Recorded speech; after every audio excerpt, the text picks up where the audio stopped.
m'appelle Ollie Jenkins et je suis musicien. C'est souvent plein de choses en fait, parce qu'on n'est jamais que musicien.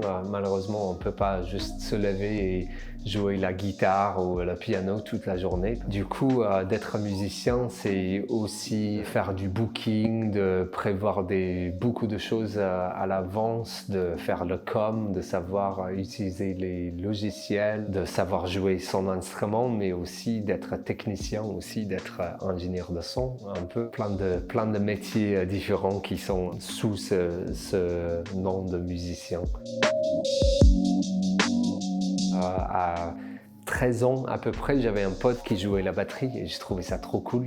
Du coup, j'ai demandé une batterie à mon père. Bizarrement, il m'en a acheté une. J'ai aucune idée pourquoi. Et du coup, j'ai rendu dingue mes voisins pendant des années. J'ai joué du punk principalement et du death metal en plus. Voilà, j'ai commencé comme ça. Et puis, à un moment, j'ai décidé de prendre ça plus loin et d'aller à l'université et étudier la musique. Du coup, je suis allé à Manchester pour étudier la musique. Et puis, je suis arrivé en France où, bizarrement, je me suis professionnalisé en travaillant pour une boîte en Angleterre de maison d'édition où je fais la musique de stock. Et du coup, aujourd'hui, je fais beaucoup de ça, mais je suis aussi artiste, interprète. J'ai monté mon projet solo et voilà, je fais ça à Montpellier. Et aussi studio d'enregistrement. J'enregistre des groupes. Comme j'ai dit, c'est plein de trucs différents. C'est un peu de tout, quoi. Alors, une journée typique dans la musique, c'est très difficile parce que ça dépend sur le projet. Si j'ai un tournée qui arrive, c'est souvent la même chose le matin. Je me lève très tôt et je me balade, je prends un café, je lis parce qu'il faut se nourrir des trucs autres que la musique, parce que sinon on est vite très chiant. Et puis là pour le coup, quand j'ai une tournée, ça va être échauffement de voix, répète, un peu de temps sur la technique, recherche sonore sur les synthés, et puis organiser des répètes. Et sinon, si je suis en plein projet de composition pour des musiques de stock, une journée typique va être, je me lève, je vais au studio, j'allume l'ordi et je passe la journée devant l'ordi à composer. C'est beaucoup de travail, mais ça change tous les jours en fait.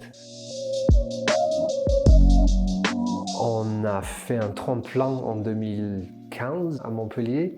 Du coup, on a travaillé avec cette structure-là, qui était trop cool, mais qui a également débauché sur d'autres structures comme Victoire 2 et puis Paloma à Nîmes et les 37 All, les Elvis Platinés à No Need Name aussi à Montpellier. C'est des structures qui nous aident dans tous les domaines de la musique, de artistique à administrative, à des trucs juridiques et tout ça. Mais aussi pour mon travail, la musique de stock, je travaille principalement pour BMG, mais également pour Sony et Universal, ça dépend des projets. Quand c'est la composition un peu sur mesure, ça peut être de tout et n'importe quoi. Chaque fois que j'ai un boulot qui tombe, c'est une structure différente. Du coup, voilà, il y a une grande liste que je ne vais pas détailler là.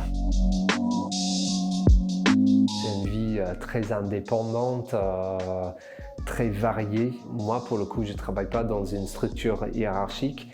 Du coup, j'ai pas de boss, ça c'est génial. Ça c'était quelque chose, ça m'a pris que 28 ans d'apprendre, mais j'aime pas en fait de travailler dans des structures hiérarchiques. Ça c'est déjà un plus, mais c'est un négatif aussi parce que quand il n'y a pas de chef, il faut être son propre chef et il faut s'auto-discipliner. Ça prend du temps, il faut faire plein d'erreurs et il faut ramer pendant un long moment avant de se rendre compte que en fait il faut que je me pousse un peu là parce que sinon ça va tourner en rond. Sinon, autre positive, c'est de rencontrer des gens. C'est assez cool pour ça, des gens ont plein de parcours différents et plein d'origines différentes dans la musique. Un gros négatif du métier, c'est le fait que ça soit tellement précaire. Il y a plein de façons de faire et tout le monde fait à leur sauce, à leur façon de faire. Et c'est un peu difficile de trouver un truc stable là-dedans. Première tournée, j'avais 14 ans. On a tourné dans le nord de l'Angleterre, mais tout nord. C'est à 500 bornes de chez moi. Du coup, c'était les vacances. Et je suis parti, j'avais toute ma batterie, j'ai tout pris, j'étais hyper préparé. Mais je suis parti comme ça, juste mes vêtements. J'ai rien pris, pas de brosse à dents, pas de slip, pas de chaussettes, rien du tout. On est rentré avec les vitres grandes ouvertes pendant 500 bornes parce que la voiture a schlingué. C'est juste des histoires un peu d'apprentissage sur la route de qu'est-ce qu'il ne faut pas faire et voilà, il ne faut pas faire ça. Il faut amener vos slips.